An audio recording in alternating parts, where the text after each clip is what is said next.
Okay guys, welcome back. If you follow me on Instagram or TikTok, you see me do these air flares and they're quite high. They're almost in the handstand shape. I don't train air flare too much because I have a shoulder injury. If I overdo it, my shoulders start hurting. But I do still use air flare and they're quite high, right, like handstand. But I can actually do that move in many ways. I prefer this high way because I unlock this the best basically. But back in the day I did do lower air flares for something like this.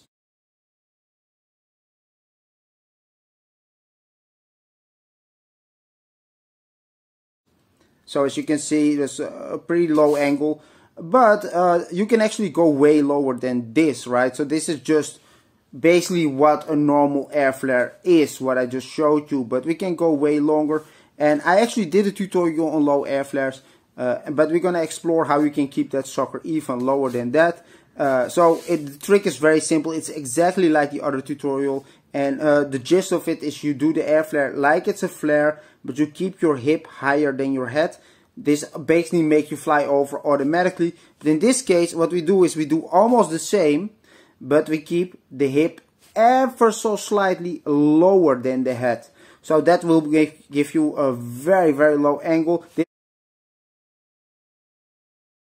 This one is obviously a lot more tricky to do multiple rounds, but it is possible. And in the beginning, of course, you just do a windmill. So I highly suggest just using a fast, powerful flare, and you need to focus on being right with the legs in the back. So you can basically do the whole process of that low air flare. I already did the tutorial. You can check it out if you want.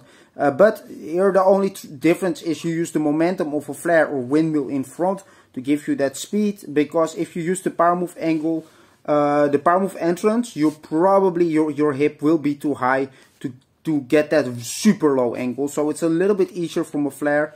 And then basically you just throw one over to windmill or to whatever you like. So as you can see, I did it to some jackhammer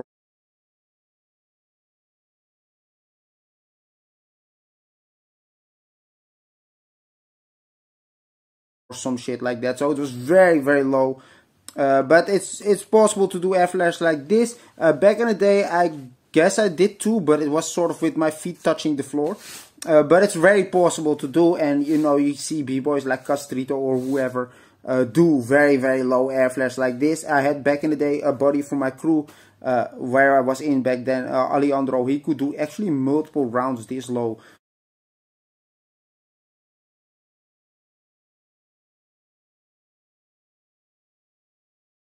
So it is very possible, yeah guys, these were my lowest air flares I ever did, I guess. So if you like to train your air flare like this, you for sure can. I don't like so much that you have a lot less control, but it obviously looks cool if you like to leave your air flare very, very low, guys. And that's it. Practice like this, powerful flare, but not too high in the back, not all the way into handstand. Then chuck your next flare and keep the hip ever so on the same height as your head is fine. And then as you jump over to the other hand, make sure you hop. You know, it looks like, oh, it's a low air flare, I shouldn't hop. You should always hop in air flare, or you lose height and the move will be basically become a crash, or you will dip down into a windmill. So if you want to do multiple rounds, always add that little hop to it. But because you start so low, the air flare will look fine and look very, very low, guys. See you next time.